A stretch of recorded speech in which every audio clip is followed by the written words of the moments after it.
All right. Welcome, everyone, to our Delta Think News and Views discussion webinar series. For those of you who have joined before, welcome back. We're happy to see you again. And for those of you who are new to our discussion session, we're glad to have you join us today. First, let me start off with a few introductions. I'm Lori Carlin, Chief Commercial Officer here at Delta Think, and I'll be moderating the session for us today. With me are my colleagues, Heather Staines, Strategy Consultant at Delta Think and Director of Community Engagement for our Data and Analytics tool, and Dan Pollock, our Chief Digital Officer, and along with Ann Michael, an architect of the Data and Analytics tool. If you've joined us for a News and Views discussion webinar before, then you know we've designed these to be interactive with lots of questions and participation. So we look forward to you providing input along the way. A few logistical items before we begin. When you have a question, please use the Q&A. That's where we'll be looking for those questions. And as far as structure, we'll have some opening remarks from Dan and Heather to start us off, and then we'll move into questions and open discussion after that. So thank you again for joining us, and I will hand off to Heather now to get us started. Thanks so much, Lori. It's wonderful to be here today, and having recently celebrated my 3-year anniversary, I'm excited to be a part of this webinar. So first, I just want to go over kind of the highlights of what we'll be covering today. Dan will be looking at the headlines. He'll talk about how average prices may vary for you in contrast to what we are putting forward in our higher level analysis. We'll be talking a little bit about how the composition of publisher portfolios might affect APC spread, as well as the effects of inflation. I want to kick off with just a few words about the data that's behind this analysis. And for those of you who are regular readers of our News and Views, you will see some of this highlighted last week when the News and Views published. Every year, we gather journal information about all journals from large and significant publishers, whether they are OA or not. And then we analyze the number of journals that are fully OA, gold, versus hybrid versus no OA option. So the info includes the journal APCs, and we try to take a snapshot at the same time every year so that we're comparing apples to apples in a consistent way. We realize that publishers use a lot of different formats for their lists, and they may have a separate list for their OA titles versus their hybrid. So this is a lot of work that Dan undertakes each year. We have about 100,000 data points in our data set across about 20,000 titles, and it goes back approximately 8 years. One of the lessons from that is the market is highly consolidated. The sample journals that we take into consideration cover about 2 million published articles, or 70% of the output, so well beyond the larger publishers.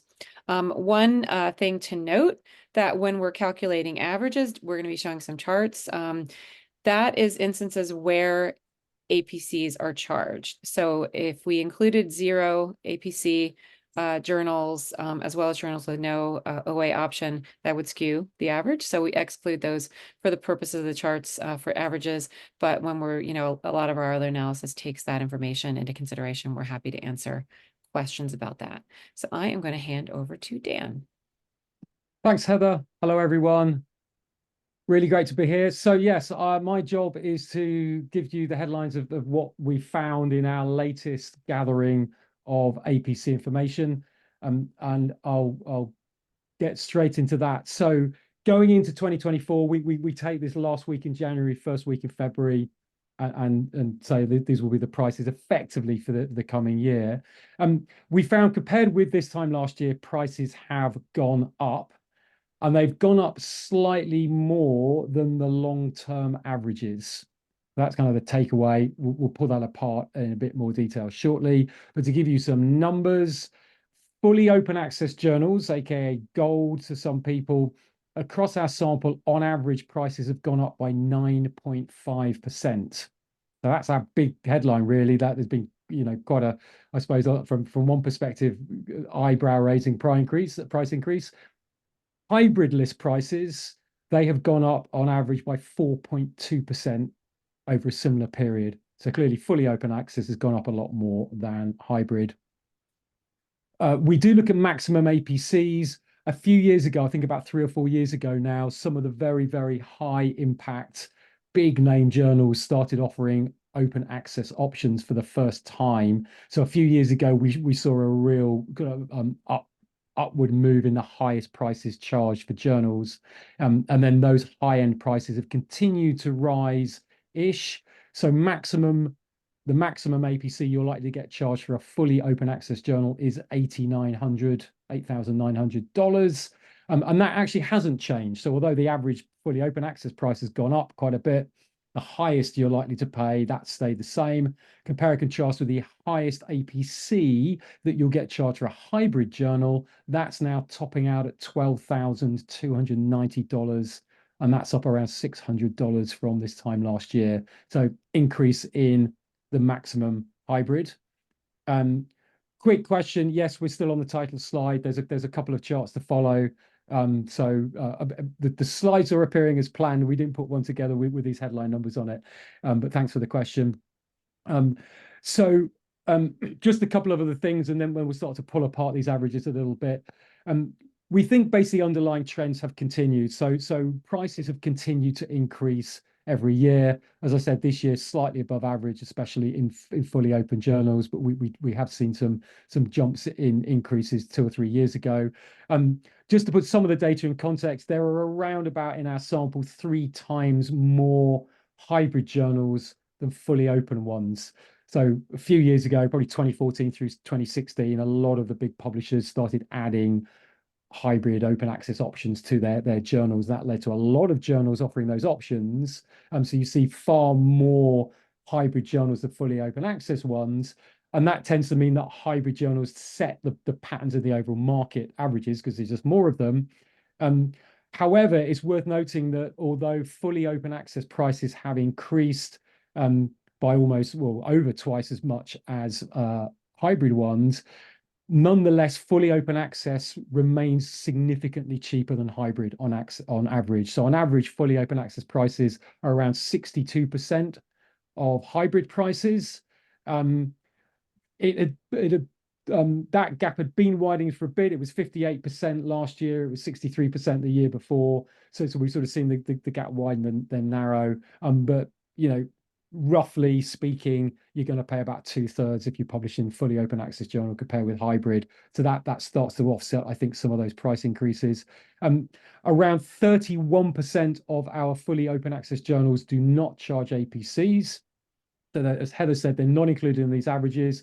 We felt that if you're going to set or benchmark an APC, you want to compare like for like with the people that are actually charging them. So that's why we exclude those 0 numbers. But it's worth noting a significant proportion of fully open access journals are what might be considered diamond or sponsored or free. To put that number in context, 31% of our sample, which covers, we think, the core marketplace, the major publishers.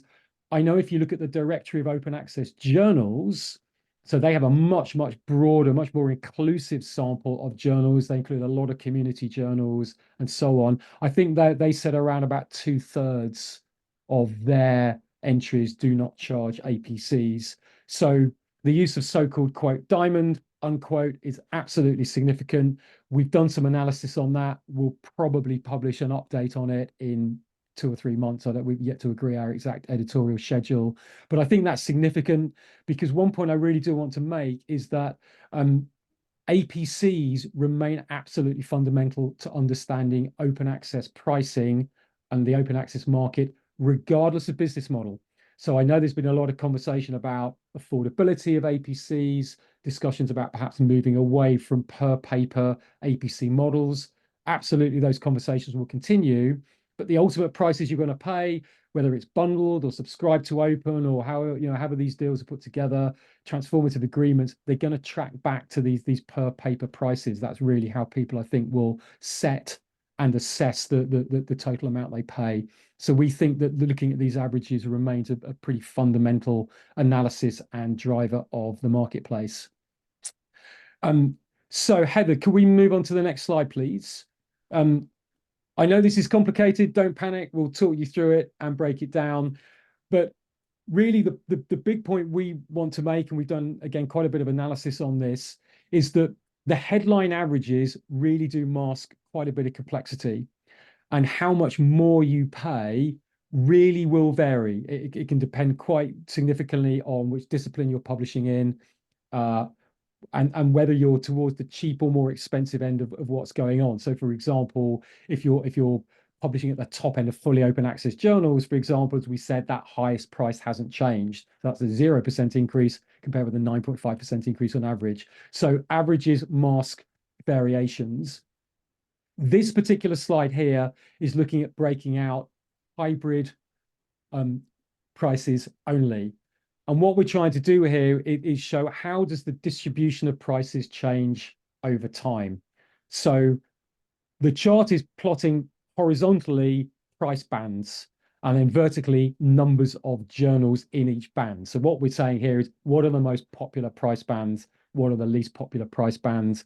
It's basically a typical histogram. And yes, it follows your kind of normal distribution, fairly typical shape. The colors represent time. So working from green to red, and I do apologize for people who struggle with this, but essentially from what we hope people perceive as the darker to the slightly lighter lines, that takes us from green, more historical, to red, more recent prices. So we can basically see how does the shape and position of the hump in the curve change over time. That gives us a sense of what are the popular price bands, and really that's indicated by 1 and the 2 arrows. So back in the day, the most popular price band was slightly more expensive. Then the most popular price band became cheaper. It moved to the left. And then in more recent years, it's got more expensive again. It's moved back to the right. So that's what the number 1 is showing, the most popular price band. Secondly, the number 2, bottom right, is really making the point that a few years ago, all of a sudden, we saw some very, very expensive journals arrive in the hybrid space. That was these high impact journals I mentioned. So really, the shape of the bell curve, we've actually chopped off the right most. It sort of extends almost half as much again to the right with a really, really flat line, just to make the point that there are some very, very high-end outliers, but they are outliers. Really, the bulk of the action is in the area under the curve. And then finally, number 3, the 2, 3 arrows, they're making the point that the skewness, the shape of the bell curve, is it leaning to the left or the right, and how shallow are the bottom curves. These are really important because these represent popular price bands that are slightly higher or slightly lower than the average. And if you have more and more journals that are slightly more expensive than the average, then on average, you're going to pay more overall, and vice versa if they're slightly less than average. And what we've basically seen is the bell curve's got steeper on the left and shallower on the right. So what that means is that although average prices may be increasing fairly steadily, the actual price you might pay, that could be going up slightly more quickly as we're seeing a greater proportion of journals become slightly more expensive. And that's what that flattening of the right-hand side of the bell curve means. We've done a lot of work analyzing pricing and pulled this apart in more detail. But basically, as an example, we did run one analysis where we compared a few years ago 2 publishers, both of which had similar average price increases of about 2 or 3%. But when you crunched all the numbers and looked at the spread of journals, the average price paid for one would have gone up by 7.5%. And the average price paid for the other would have gone down by about 7.5%. So what's going on under the bell curve, how publishers spread their prices out is really, really important for backing into exactly how much money is likely to change hands. And so again, this is why this kind of pricing analysis we think is pretty fundamental. So that's hybrid, quite complicated. I hope you follow that along. We're more than happy to take questions on it. But just quickly to wrap up the PowerPoint. Yeah, just quickly, Dan, before we move to the next slide, there was a question about where, what was the scale on the different axes. And I will say that we keep the exact data points for subscribers to our open access data and analytics tool. We think it's important to share these higher level headlines, and there are, a lot of numbers in the news and views if you go and take a look. But for subscribers to the tool can go in and see not just exact numbers and shifts over time, but how these forecasts have changed, and what the underlying analysis has been over time. So if you're interested in getting into some more detail, reach out to us and we can have a conversation about that. Thank you. So finally, this chart is the same as the previous one, except we're looking at fully open journals only. Again, we're excluding ones that don't charge any APCs. Again, it's a pretty complicated chart, but it's the same principles. We're looking at numbers of journals vertically, price bands horizontally. So we're looking at basically what are the most popular price bands.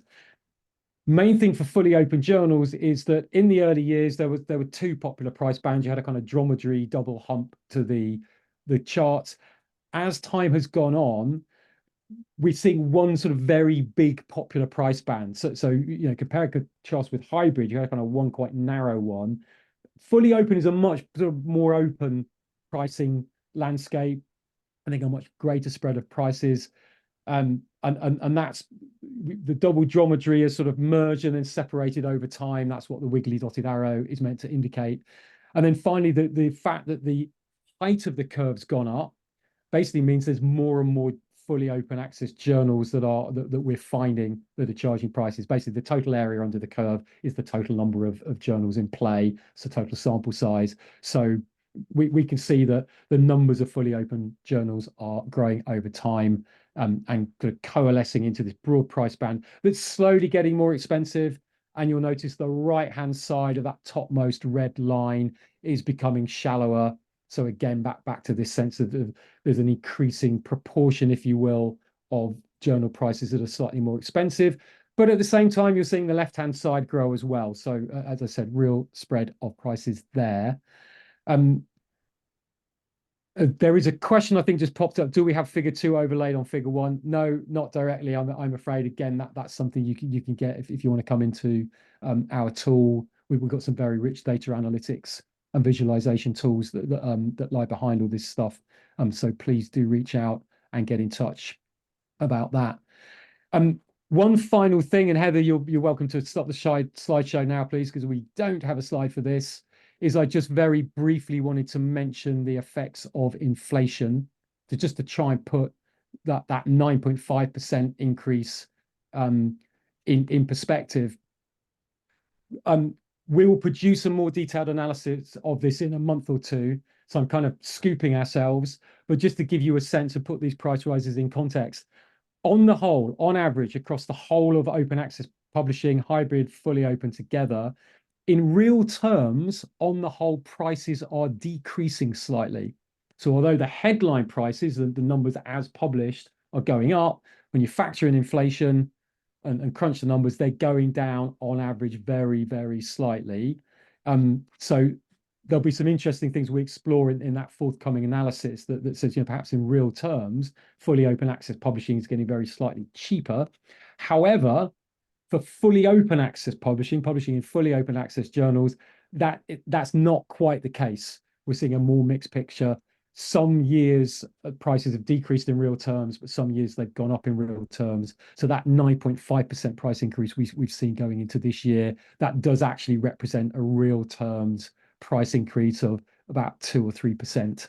So again, in real terms, maybe not as shocking as that 9.5% figure suggests, but nonetheless, inflation has an important factor to bear on all of this, and I do urge people to think about that when assessing these prices. As we know, inflation's a thing, so we do have to think about it. I'm going to pause for breath there. I think that's the headlines. We've covered the averages, the increases. We've had a look at how those averages may mean different things to different people, and there's some subtleties in the spread of prices, and a quick bit of headline about inflation. I'm going to stop there, hand it back to Heather, Laurie, and open it up for any questions if people have any. Yeah. So we can start with some of our questions. So just on that theme of the pricing, Dan, the number of highest priced journals is almost exactly the same. Anything more that says about the pricing shifts as we move forward, or what we're seeing? I think the action's in midfield, if I'm going to use a football analogy. So it's all about these journals that perhaps were an average price and have gone up a little bit. That area. So really, I think the high end it's an interesting headline. Certainly 3 or 4 years ago, when Nature branded journals, Cell branded journals, other high impact journals are available, of course. When they started to offer those prices and charge prices reflective of their sort of level of effort, if you will, I think that engendered headlines, but I don't think it necessarily will shift the overall value of the market, or if you like, the day-to-day assessment and setting of prices. Yeah, I mean, I think one thing to note there, we often get questions, how did those journals come up with those higher price APCs? Many on this call will be aware that there were journals that had officially no hybrid option, but if they needed to fulfill a funder requirement, or a particular author really wanted to publish it with them and needed to have it be OA, there was a kind of unofficial pricing, behind the scenes. And when they sort of went public with those, I think those higher prices just largely, were taken, as the price. And I would love to hear, more about any calculations behind that, but that's my personal theory of how we got those higher prices. Dan, you also mentioned that 31% of the journals in our data set don't charge APCs, or are of the diamond variety. How is that behavior changing? Have you seen changes in that over time? I think it's slowly increasing over time, but I confess, as I don't have the data in front of me, that is that's subject to my sieve-like memory. But certainly, I would then single out, maybe compare and contrast. It might depend on the publisher. So I think some publishers are leaning more into those sponsored journals, and they see that as the way forward to grow things, or grow their open access footprint. Other publishers will almost go the opposite way, say, no, we want to either open more journals or expand our existing journals, and expand operations that way. And those journals would need to be paid for by some sort of fee. But certainly, I think overall, Diamond is growing. And I suspect my just top of mind guess, interesting what Heather's view is on this, is we're likely to see that begin to increase over the coming years as there are more and more discussions about moving away from a per paper model, for reasons of affordability and also just efficiency of payments. A lot easier to take one payment for a journal than several thousand payments for all the individual papers in it. Yeah, and equity Yeah, concern. I agree. I do think we'll see that increasing, not only for equity, which is a kind of a higher level reason, but because there would be more journals in subject areas where the funding structures do not necessarily support a kind of one-to-one, article payment, like what might be the case in the physical sciences, life sciences, and the like. The other thing I think I'm going to channel Dan here, now we've been working together for a while, is when we do dig into those numbers, and we need to be careful to smooth them out a bit, because a larger percentage one year might reflect simply a larger number of journal launches and initial time period where an APC is not charged, but eventually is charged. So we want to make sure it doesn't look too zigzaggy, or we don't get too hand wavy, as you like to say, Dan, and kind of look at a number of data points so that we can really gauge how that might be changing. Yeah, we have a couple of questions in the Q&A around volume, hybrid versus OA only. And one in particular, have the percentage of OA articles in hybrid journals increased over time? Anything you'd like to say about that? Couple of things. So overall, there are more hybrid journals than there are fully open ones, but more articles are published in fully open journals than are published in hybrid. So numbers of journals favor hybrid, volume of output favors fully open journals. Both are increasing over time in terms of volume, and both are increasing over time in terms of share, because open access is taking up an increasing proportion of overall output. So So yes, hybrid is increasing, but not at the expense of fully open. Both fully open and hybrid open access are increasing at the expense of articles behind paywalls. Yeah, and I Yeah. would sort of, add on onto that there are journals that didn't offer hybrid options, in the past. And so technically more journals can move into that hybrid journal category simply by offering the hybrid option. But anecdotally, and talking to clients and working on, modeling projects in this space, we're not seeing a huge increase in demand for uptake of the hybrid articles. And so a lot of the charts and stuff, and particularly that, we depict in the data tool, it's almost flat. It's going up, but it's, not really appreciable compared to the increase in the gold. Yeah, interestingly enough, and I'm conscious of the fact that Heather, your PhD, you are a historian. So in particular of interest that arts, humanities, and social sciences saw some of the largest increases. What do we think is going on there?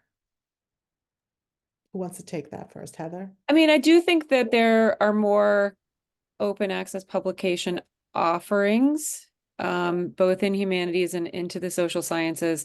One of the key developments from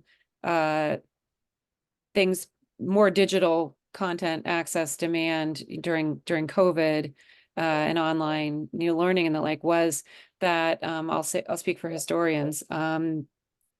Having a greater awareness of what open access is. There was a time when if you were asked by a publisher to pay a charge to have your article open, that was equated in the mind of many of my historical colleagues as predatory. I was like, no, no, no, no.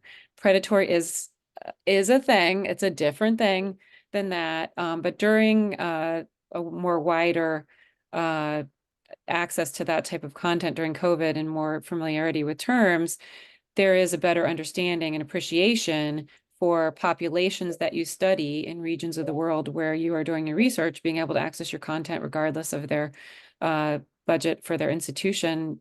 That's a great thing. And the potential for more readers, the potential for more citations. And, as you've mentioned, Lori, the emphasis on equity, I think all of that, adds up to a greater uptake in the space. So more journals are going to start to offer that as an option. More new journals are going to be launched. There's going to be less data around APC pricing in some of those subject areas because they haven't been traditionally strong for offerings. So when we see a lot of our folks who are coming to us now, trying to do some analysis or, digging in depth in subject areas, particularly for new journal launches. What are some of the competitors doing? What are some comparable journals doing? So the pricing is going to get better, meaning closer to peer pricing from other journals. Publishers are getting more information on what they can probably expect when they can collect an APC, which is, partly back to the libraries and what they may be offering in some of these agreements that cover the social sciences and humanities. So I think it's a very welcome development, and I'm happy that historians and others in the space are more educated and more on board with this whole form of content publication and dissemination. Yeah, absolutely.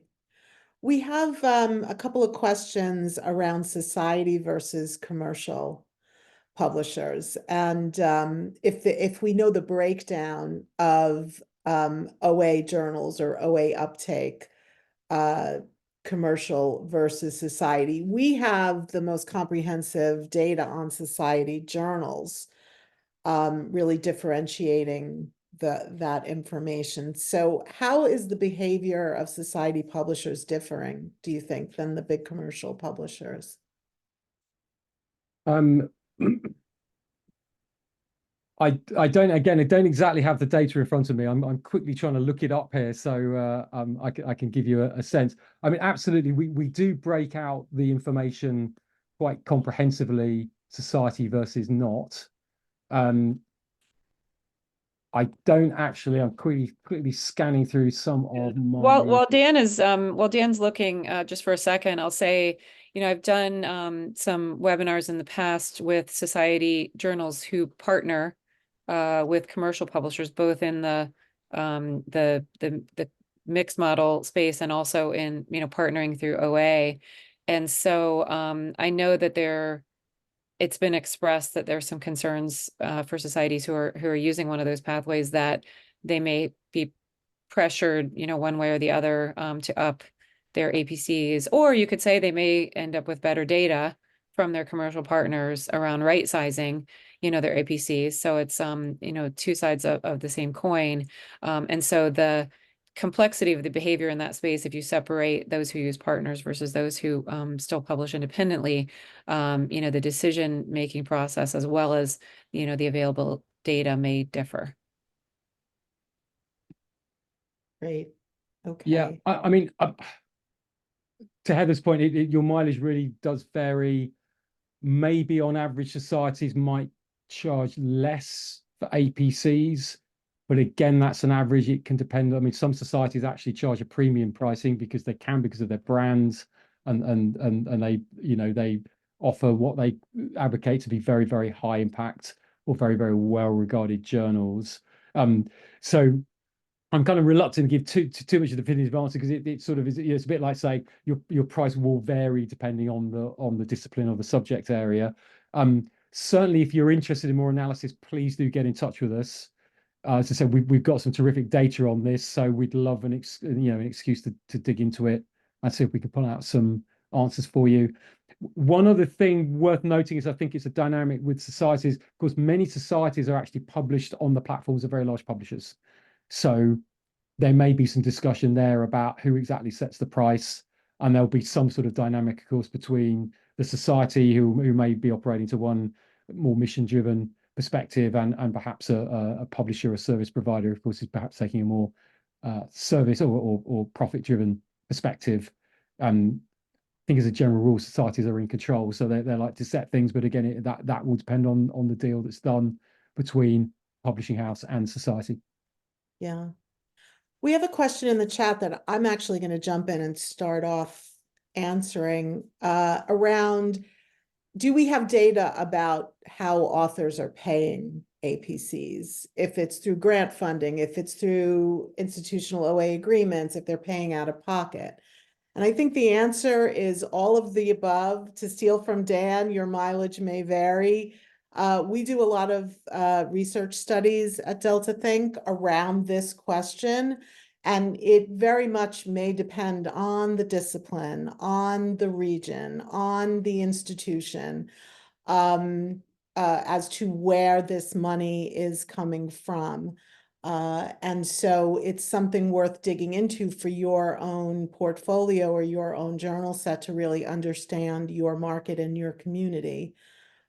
Heather or Dan, anything more to add there? I would just add, I do a lot of data work. I've done a lot of presentations with Michael Lynn Clark and John McDonald and Jason Price, where we're looking at corresponding authors as a proxy for what institutions are paying for things. And I will say that the corresponding author is getting some complexity around it, because of course these authors check amongst themselves who has an institutional deal, who has institutional funding.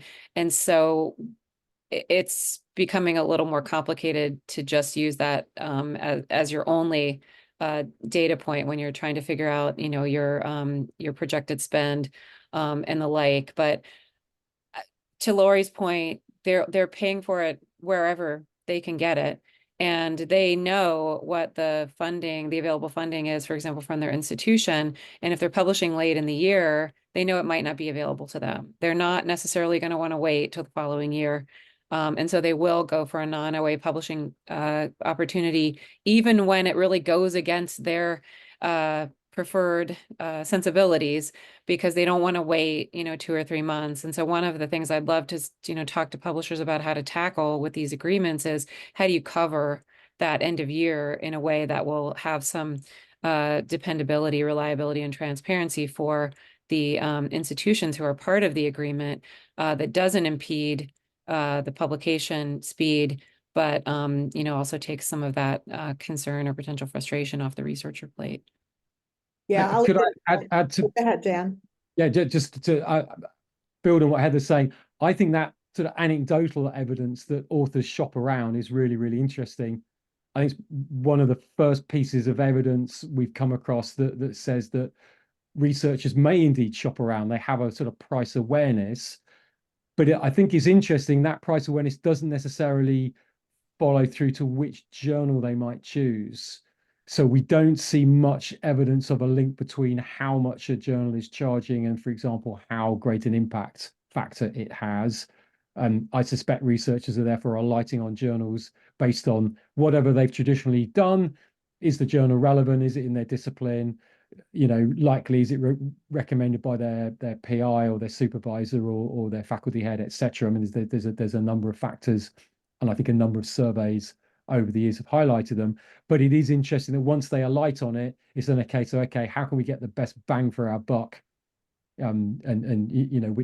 Which author has got the best deal, or maybe which author is in a country that is entitled to a waiver in a case of a joint piece of research.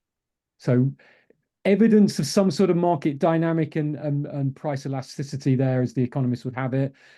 Certainly in the early days of open access, I'm kind of old enough to remember discussions from the early and mid noughties. I think one of the things that open access advocates were hoping for or promoted as a benefit of open access, as they saw it, was that it would promote a more competitive market. There would be greater price transparency. Authors would be able to shop around as you might do when buying any service level. Hasn't really happened apart from I think the example that Heather produced, but nonetheless an interesting thing to consider. Well, and just to clarify, when they were saying they would select a non-OA option, they would mean for a publication with that journal they had already submitted to. Why would they choose not to publish OA when they might have all the benefits that come with an agreement when that that funding for that year has run out? So no, not changing their behavior at the submission stage necessarily, but once they're in the system, selecting their pathway. Yeah, I'll just add that sadly, sometimes they don't know that the funding's available too. And maybe that's unique in certain areas of the world where OA is less prevalent or there are less mandates or requirements around OA. But that's and they may not be aware there are similar journals that will cover similar discipline, offer a similar level of impact, but that might offer a cheaper price. I suspect that's just not it's a sort of foreign concept. If people aren't used to shopping around, because in a fully subscription world, why would you? There's no price differentiation on the author, on the publication side. This is a relatively new phenomenon for open access publishing. But again, how would authors be aware of that? Yeah, we've got the data, we've got tools that can show it, but that's not necessarily something that the average researcher is going to be looking at out there in the wild, as it were. Yeah. Are there subject areas or countries that are moving more or have a higher uptake? Are we seeing that trend? Is that something that you are aware of? Overall, across all subject areas, the proportion of open access is slowly increasing, possibly with the exception of multidisciplinary journals where I think they leapt up fairly early on, and their rate of increase is either slowing or maybe sort of flattening slightly, certainly not losing share. That might also be a side effect of the fact that in the earlier days of open access, with the rise of the mega journal, that was quite a new thing at the time. Fast forward a few years to where we are today, and quite often the mega journal might have been replaced by a collection of reasonably broad brushstroke journals that offer those sort of similar proposition. So on the whole, open access share is increasing. Again, it really does vary by discipline. So I cite the example of within physics, there's a number of physics disciplines. If you look at high energy physics, it's something like 90% of publications in high energy physics are not only open access, but about 90% of those are fully open access. They're open access in fully open journals. Compare and contrast that with, I think it's condensed matter physics, where barely 15% of output is open access. split roughly evenly between fully open and hybrid open. So, that's a huge spread. Overall, we think about half of scholarly output is now published open access, as in free of charge to read and free to reuse under typically a Creative Commons license. Yeah, getting to just back to the regional point for a second, we do have data by region and by country. And it's interesting. I was just walking a publisher through doing a training session yesterday that there do seem to be countries that have a higher appetite, according to the data, for hybrid in comparison to some other countries. So I'm always thinking that that's a question, I'd like to dig into, are there different funders that the majority of authors from that country are working with, or does that country have a strength in particular disciplines that have a slightly different funding structure? So we do see regional differences, working with, interviewing researchers from China. It's kind of interesting. They have an interest in open access is not necessarily their overriding interest. And from a researcher, from a publication and a reader perspective, they have access. I mean, a lot of the researchers at these institutions, in China, and I'm not a Chinese expert, so this is anecdotal. Their institutions have a lot of subscription coverage, so they feel that publishing in a subscription journal is going to get the wide readership that they want. They also do have access to funding in most cases when they decide to go for an open access option, if they can get into a higher profile international journal. So, they're not yet squeezed in one direction or another to really kind of codify those, but it's interesting to dig into. When there are large acquisitions between publishers, how long do we maintain tracking separately? And this is a question for the attendees as well, how long you might want to see that differentiation. So for instance, BMJ and Springer Nature, Wiley and Hindawi, TNF and F1000. We currently track those separately, but at some point, is there a reason to put it together? What are our thoughts on that? And I'm interested to see if folks have a opinion in the chat. Oh, Dan. So, BMC and Springer Nature before Sorry. people Yes, run away with a PMC. headline. Sorry. No, sorry, Sorry. Laurie. I thought I'd better. Please, thank you very much. Yes. Yes, my poster child or two poster child examples are F1000. Used to be, of course, a standalone publisher when we started our data tracking. Therefore, we would show them as a separate publisher. Acquired by Taylor and Francis. We chose to leave the F1000 titles separately after that acquisition, so people could compare like for like, and because we felt F1000 was a notable brand in the open access space. So I think, Laurie, that's an example of the sort of thing you're talking about. The big one coming up, of course, will be Hindawi. Again, standalone publisher, acquired by Wiley. So we continued to keep the Hindawi title separate in a lot of our analyses, similar reasons. I'm sure people are aware of Wiley's announcement that they are going to be sort of retiring or subsuming the Hindawi brand in due course. And then that does beg the question, should we continue to track those titles as a notional Hindawi set of titles, or should we say, right, let's fold all of those titles into Wiley, and then we'd have to restate that for data from older years. So Hindawi would therefore effectively disappear from our analysis, let's say from the middle of next year or the middle of this year onwards. Our tools are flexible, so subscribers to the tool can actually switch between whether you show the parent publisher or you break out, if you like, the significant child imprints. But yes, I think, to Laurie, I'd be very interested if people in the chat would indicate, do they think we should continue to keep things separate, or do they think we should merge and just show the parent publisher? It would be very interested in people's comments in the chat, or stick something in the Q&A, please, because it would help certainly strengthen our analysis. I follow brands, so that's how we've done things. Heather, your take on whether we should keep these separate or?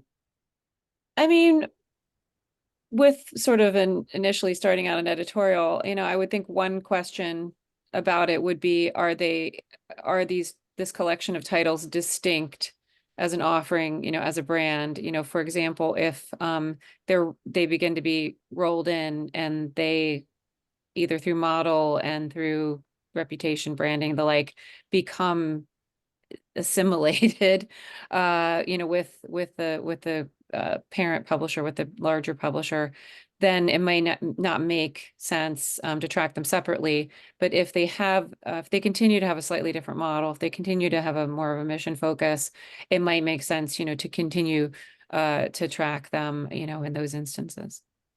Yeah, and just And we, as a technical note, I thought it was just me, but the chat seems to be problematic. So, feel free to put comments in the Q&A if you'd like. Go ahead, Dan. yeah, it's another reason. Yeah, I mean, we may continue to track this behind the scenes anyway, but another thing you can do with this is to see the lineage of publishers and how the big publishers in particular have expanded their open access offerings. So, for example, you'll find some big publishers really grown their open access footprint through acquisition over the years, whereas other big publishers have grown their own journals, or started their own journals, or converted their own journals. We've done some analysis on that. Again, we may publish a piece on that, just looking at the lineage of some of the large publishers, because it gives you an insight into how things have shifted, and speaks to things like market consolidation, which I think is a particular issue, and I know is of concern to some in the open access community. Are we seeing fewer and fewer publishers, and are there challenges towards the smaller publishers or the smaller societies? So yeah, it's a fascinating topic that we can continue to pull apart. But yeah, please let us know if it's something that you might be interested in. Yeah, and then on the technical side, and it's my fault, I set the webinar up. It didn't intend this to have the chat disabled. So again, use the Q&A tool. Thanks, Robin, for pointing that out. There's some questions coming in from the library side, from Robin. Do we track the kinds of agreements publishers offer? We do. That is something we track. When we have enough, we may give it a section within the tool, or even start like a page, or again, we may dig into it, on in a news and views, as these things are evolving. And then Aaron wanted to know if there was a breakdown to what the APCs actually cover. This has been a bear to try to get a hand on, and Coalition S with their, article APC Transparency Project. I participated in some workshops on that a few years ago when I was at MIT. And one challenge is that find me two publishers who call a function the same thing, so that you kind of need to develop a taxonomy around it. But also there's a lot that just kind of falls into this category of overhead. And when we do see some publishers move in the space and, maybe charge something they're calling a development fee or submission fee or something, then you might say, okay, well then the rest of the APC must go for other things, but that's kind of extrapolating from what they've decided to do for a business decision. So it is very challenging to try to get insight into that. And to your point, Aaron, I mean, it may look fishy, but we have a large journal ecosystem with such varied pricing and varied journal reputations, and there's just a lot of complexities that we can all talk about ad nauseum at some point. Could I add to that, Heather? So, because I think Aaron made this point, you've got $500 to $12,000. What's going on? Why huge variation? And I used to run Nature.com. I used to work at Nature. So I got journals at the very, very high end actually put a huge amount of work into each paper. There could be multiple revisions. There's a lot of work that's done with the authors to refine things. There can then be lots of copy editing, lots of working on the presentation of the content, and so on. So the high-end journals actually, they are high touch. There's a lot of work that goes on and backing and forthing to get those high quality articles. Now compare and contrast that with the end of the market, where it may be as simple as registering the author, organizing some peer reviewers, and you're done. There may not even be a copy edit involved. It may be largely automated processes. So there can be a real difference between the amount of editorial work that's put in to each paper. And then on top of that, publishers will offer additional services.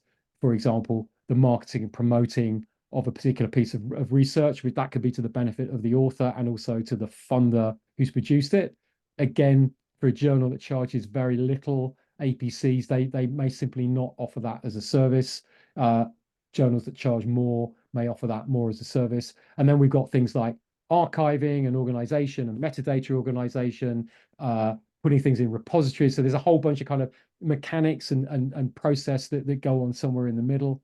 Again, the degree to which those are undertaken and the standard to which those are undertaken will vary very much between journal and between publisher. So I think there is a genuine reason for that huge spread in prices. It does reflect the broad spectrum of work that publishers do and the different amounts of that work that they put in.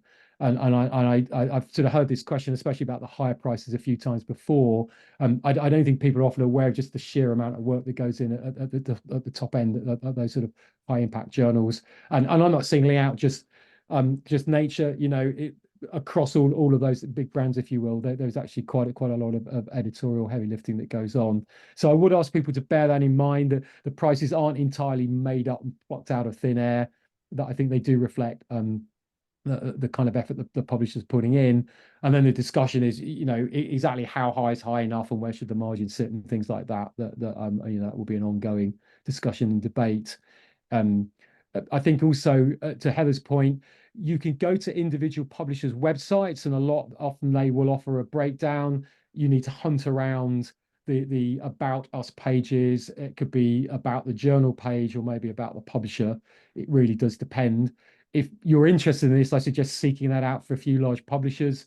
And to Heather's point, the trouble is for us to do that systemically, because every publisher does it slightly differently. Or they might include their higher impact and lower impact journals in one headline number. It makes up, I think, an in-depth analysis either A, prohibitively expensive, or just B, prohibitively difficult, if not impossible. But I thought I'd throw a few of those thoughts out there, in case they help. Anything regarding subscribe to open and in our tracking, or how that might impact or be tracked, switching those hybrid journals to OA through an S2O agreement? We are tracking them. Again, there's a bit of a challenge of getting the data at scale. And it's also worth noting there's relatively few subscribe to open journals and agreements in play. I know they're beginning to pick up, but if you think that there's 18 to 20,000 journals in our sample, there's 60-odd thousand journals across the whole of the Directory of Open Access Journals. We're dealing with probably a handful, a couple of dozen subscribe to open agreements in total. So that's a very, very tiny proportion of the total market. So I think there was a question about trends. I'm not sure a few data points could really be backed into a trend, and something that Heather hinted at in an earlier question is we've got to be a little bit careful of sort of painting an unrealistic picture. If we have a few data points, we can't really declare that as being a trend. It's just it's almost anecdotal. And I think we have to be mindful of that when we're doing these kind of big scale analyses and trying to get people to patterns and averages. There needs to be a decent enough sample size for those. Not make a broad statement based on not enough data, for sure. Well, we're coming to the hour, so I ask you both, do you have any last comments or last points that you want to make or dig into a little bit deeper before we close out for today? I might go first and leave the last word to Heather, if that's okay. And I just looking at one of the final questions about should journals disclose the level of service they provide to justify APCs. I don't know. It's up to the market to decide whether it wants to compel them. But certainly my observation is I do think publishers should explain what they do and explain why publishing is valuable. Whether you're buying or selling publishing services, and we're neutral, our job is just to try and observe the landscape and comment on what's going on. I do think scholarly publishing provides an incredibly valuable service to researchers, but to society in general, because we're the one group of people that does not deal in fake news, right? We're all about trying to check and verify the objective truth as best we can, with all the flaws and, you know, lots of stuff about integrity and reproducibility. All of those things are good. But I think historically publishers have done not a very good job of explaining why that's important, and the kind of very particular skills that go into it. And the thing is, if you don't have those skills, you end up with a little bit of a wild west. So I'm thinking of the sorts of things that the company like Overton's doing, looking at white papers and grey literature. There's a lot of information out there, but when it's not corralled and organized and indexed, all of that really, really boring data hygiene type stuff, it becomes very difficult to find it and very difficult to preserve it and index it. And so, I mean, yes, I think publishers should explain more about what they do, because I think then it will lift the conversation for everyone, and enable us to talk about the kind of services we think are really valuable and useful, and how we can continue to improve them. So there you go. That's my hand wavy view of things. Yeah, I would just add to that I know that there are publishers who charge different APCs, and they can fast track a peer review, you know, for example, like whether you should do that or not. I'm just saying there are publishers where your article may be separately handled. If you have it higher, that you might need faster publication for tenure purposes, or, you know, there might be a reason to rush to want something out, you know, so you won't be scooped. You know, I could see explanations, you know, on that behalf. So there are publishers who have indeed different services or different level support by APCs, but I do think that it's always a challenge for publishers, and I always consider myself a publisher. There's no ceremony you go through where you go, you are no longer a publisher, to explain to people, you know, what are the different costs and services that go into everything that we do. So. Great. Well, thank you both. That ends our session for today. Please watch out for our next webinar. That'll be on May 15th, and that'll be a joint webinar with Ohio Link discussing the effects of OA on their subs. So join us for that. Many thanks, Heather and Dan, and all of our attendees for a great session today. We'll be sharing a recorded version of this session on our website in a few days, and you'll receive notification when it's available in case you want to listen again, or please share with your colleagues. If anything more occurs to you that you'd like to discuss, or something you're interested in further discussion on, please feel free to email us, info@deltathink.com. Any follow-up questions? And that should be it for today. Look for us on the road. We'll be at CSE, STM, SSP, and likely other places as well. So thank you all again, and enjoy the rest of your day.